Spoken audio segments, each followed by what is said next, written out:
जय माँ भगवती, जय माँ न्यावली की कालका। आशा करता हूँ आप सभी अच्छे होंगे, स्वस्थ होंगे। माँ भगवती, माँ न्यावली की कालका आपकी जायज़ मनोकामनाएं पूर्ण करें। आज की विषय चर्चा माँ बूझपुरनी के विषय में है।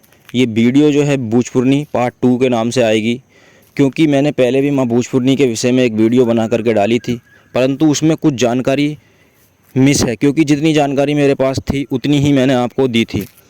अब जो मेरे को जो अपने गुरुजन से या और बड़े भाइयों से जो मेरे को हासिल हुई है, जो जानकारी और मेरे को प्राप्त हुई है, इस वीडियो में सब कुछ टोटल बताऊंगा कि माता के मंदिर के रहस्य क्या हैं, उनका भोग प्रसाद कैसे दें, यह कब कब दिया जाता है, और भोग प्रसाद के साथ उनके गुरु कौन हैं, उनके साथ चलने वाली शक्तियाँ कौन कौन हैं, और इनका जो स्वरूप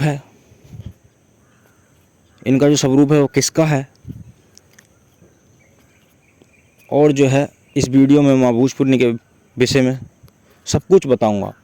तो जो भी लोग हमारे चैनल पे पहली बार हैं वो चैनल को सब्सक्राइब करें, वीडियो को शेयर करें, लाइक करें, कमेंट्स करें।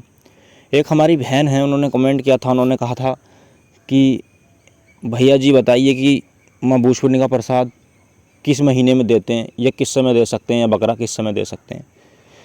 देखिए, इनका प्रसाद जो है, इनको बकरा भी जाता है और बकरी की कलेजी भी जाती है, और भी अन्य प्रसाद जाते हैं।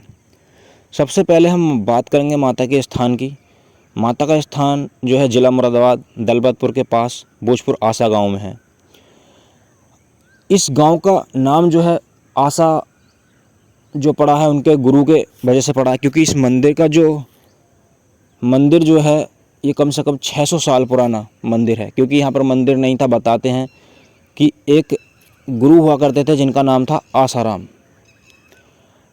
पहले यहाँ पर एक नदी थी, और ये जो जानकारी है भोजपुर के मंदिर के जो पुजारी हैं उनसे ही ये जानकारी हासिल है। तो वहाँ पर एक नदी होती थी, तो मतलब आसाराम बाबा जो है वहाँ पर पूजा करते थे।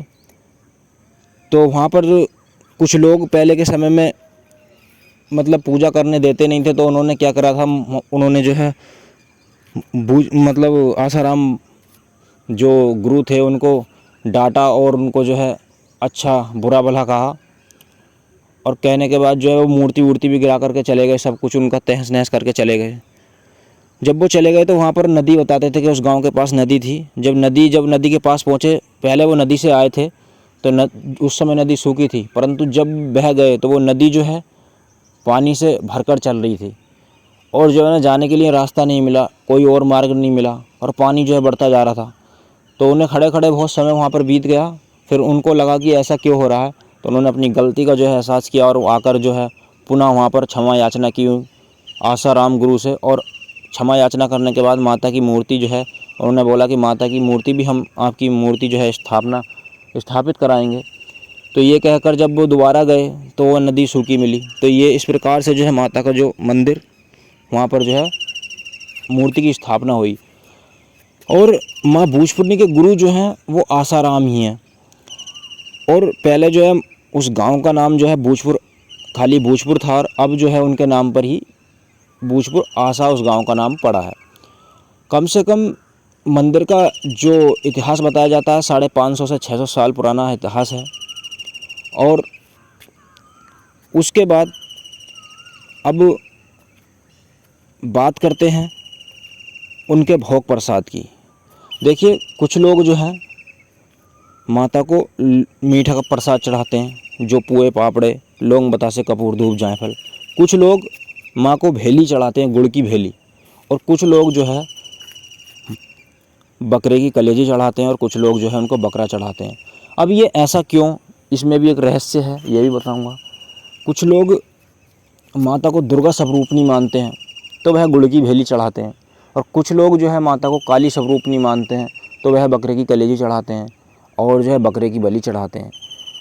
अब इसमें आपने ये भी जाना कि इनका स्वरूप दुर्गा स्वरूप भी और काली स्वरूप भी है। इसके साथ साथ अब ये जो है अत्यधिक बहुत लोगों के घर में, अलग अलग जाति के लोगों के घर में मतलब कुल देवी के रूप में पूज रही हैं। और इनके साथ चलने वाली शक्तियों के विषय में जानते हैं। इनके साथ चलने वाली शक्तियाँ जो हैं, जैसे कि मंदार साहब, बाबा काले देव, गोगा राणा, या अगर डोर के हिसाब से बात करें, भक्ताई के हिसाब से बात करें, तो एक ऐसी देवी हैं ये जो कि बहुत ही सच्ची देवी हैं, और जो है बावन डोरी के अंतर्गत भी ये चलती हैं। और उन बावन डोरी के साथ मरघट की मसानी, गुड़गांव की मसानी, माँ काली, अन्य किसी देवी देवताओं के साथ भी ये बहुत देवी देवताओं के साथ चलती हैं। अब इसके साथ साथ बात करते हैं इनके कि अगर मान लीजिए इनका जो है भोग प्रसाद एक तो नॉर्मल समय में भी दे सकते हैं, लेकिन अगर किसी को घर में देना हो या किसी के घर में ये रुष्ट हैं तो कब दे सकते हैं।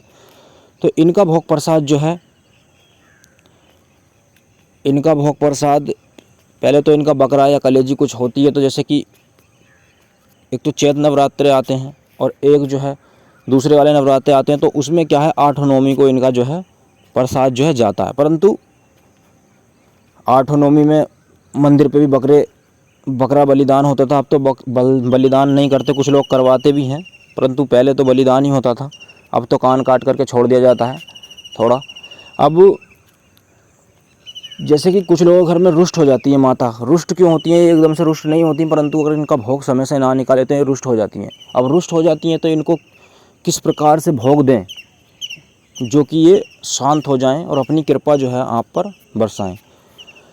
तो इनका जो है आप करना क्या, आपको शुक्ल पक्ष, एक कृष्ण पक्ष होता है जिसको अंधेरी पाक कहते हैं, और शुक्ल पक्ष जो चांदनी पाक होती है। तो चांदनी पाक में जो है शुक्ल पक्ष में आप कोई सी भी पूजा कर सकते हैं, वो लगती है, उसमें कोई दिक्कत वाली बात नहीं है। तो आप जो है शुक्ल पक्ष में आप, जैसे आपके घर में बिगड़ान है, तो आप ये मत सोचिएगा कि मतलब कि हम जो है जब भी मतलब तभी करेंगे जब नवरात्रे आएंगे, क्योंकि आपको भूख तो अब लग रही है लेकिन खाना क्या दो महीने के बाद खाएंगे। तो ऐसा कुछ नहीं होता। आप शुक्ल पक्ष में जो है किसी भी समय इनकी जो कलेजी या बकरा आप जो है या इनका और जो भी भोग देते हैं वह जो है दे सकते हैं। और जो है जो भी जानकारी मुझे माता के विषय में होगी, इस वीडियो में आपने जाना कि माँ का स्वरूप क्या है, माँ का भोग प्रसाद क्या है, साथ चलने वाली शक्ति कौन सी है, गुरु कौन है इनका स्थान निवास कहाँ पर है। तो ये जो है माता के विषय में एक जानकारी थी।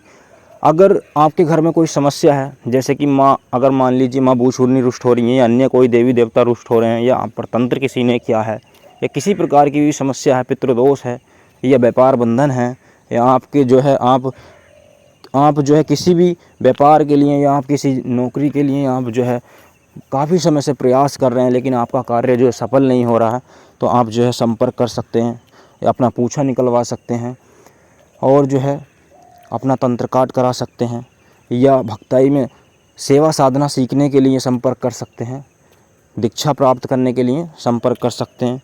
तो ये जो जानकारी थी माँ बूचपूर्णी के विषय में, आशा करता हूँ कि आपको जानकारी पसंद आई होगी। अगर जानकारी पसंद आई हो तो वीडियो को लाइक करें, चैनल को सब्सक्राइब करें और जुड़े रहें हमारे साथ, क्योंकि इस चैनल पर भक्ताई से जुड़ी हुई, भक्ताई से रिलेटेड वीडियो आती रहती हैं, तंत्र मंत्र उपाय आते रहते हैं, देव शक्तियों के विषय में वीडियो आती रहती हैं, साधनाएं अनुभव के विषय में वीडियो आती रहती हैं। तो हम मिलते हैं किसी और वीडियो में, तब तक के लिए जय माँ भगवती, जय माँ न्यावली की कालका।